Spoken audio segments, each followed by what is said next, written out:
Verses 39 to 47. The scribes were students in the law, and expositors of it to the people, men in reputation for wisdom and honor, but the generality of them were enemies to Christ and his gospel.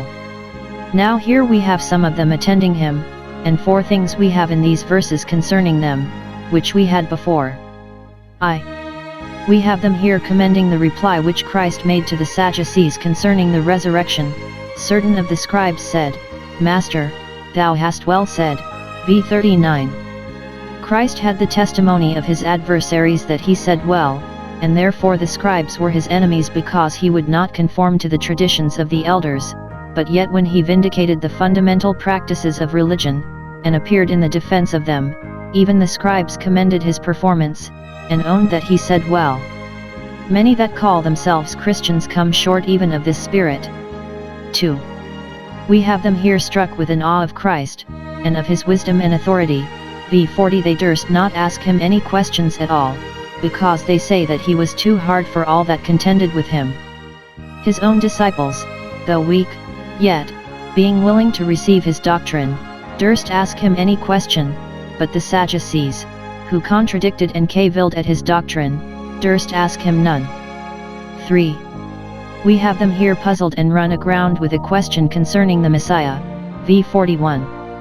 It was plain by many scriptures that Christ was to be the son of David, even the blind man knew this, ch. 1839, and yet it was plain that David called the Messiah his Lord, v. 42, 44, his owner, and ruler, and benefactor.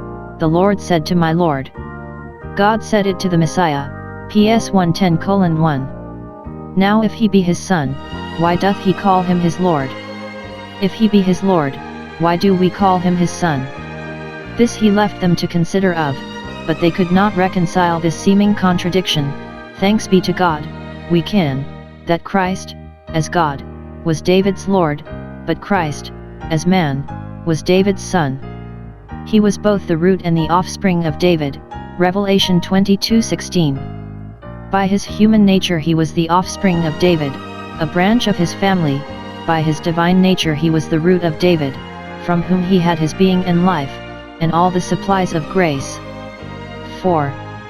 We have them here described in their black characters, and a public caution given to the disciples to take heed of them, v. 45-47.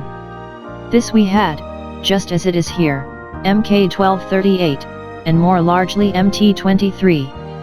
Christ bids his disciples beware of the scribes, that is, 1. Take heed of being drawn into sin by them, of learning their way, and going into their measures.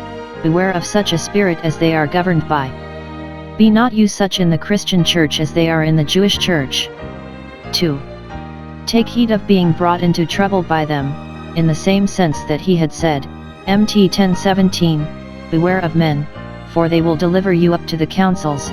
Beware of the scribes, for they will do so. Beware of them, for, 1. They are proud and haughty.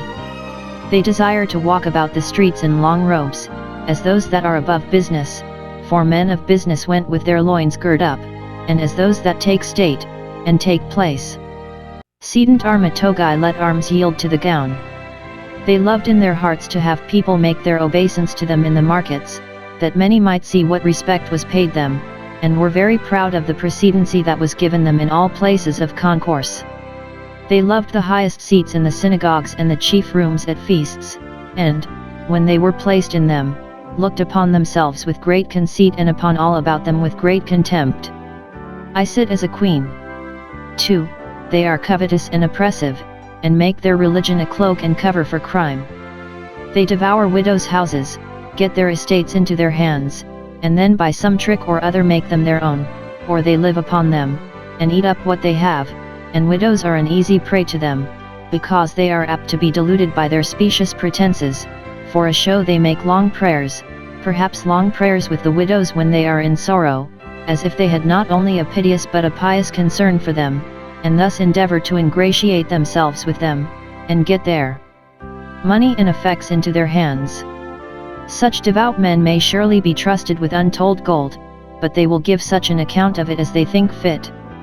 Christ reads them their doom in a few words: these shall receive a more abundant judgment, a double damnation, both for their abuse of the poor widows, whose houses they devoured, and for their abuse of religion, and particularly of prayer, which they had made use of as a pretense for the more plausible and effectual carrying on of their worldly and wicked projects, for dissembled piety is double iniquity.